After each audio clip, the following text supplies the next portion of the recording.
Welcome to a Foxy Tech Tips tutorial on turning background app refresh on and off on an iPhone. If you find this tutorial helpful, please consider subscribing to my channel and liking the video. By disabling background app refresh, you can potentially save battery life on your iPhone. Here is how to do it. Start by opening the Settings app. In Settings, select General.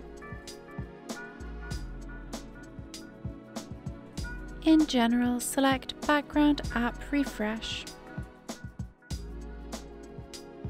You can turn off Background App Refresh for every app by tapping where it says On and changing it to Off. This will stop every single app from refreshing. If you'd prefer, you could disable and enable specific apps from having this privilege.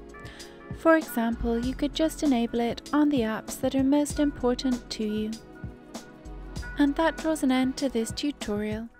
Please like the video if you found it helpful, and subscribe to Foxy Tech Tips for more iPhone tips and tricks.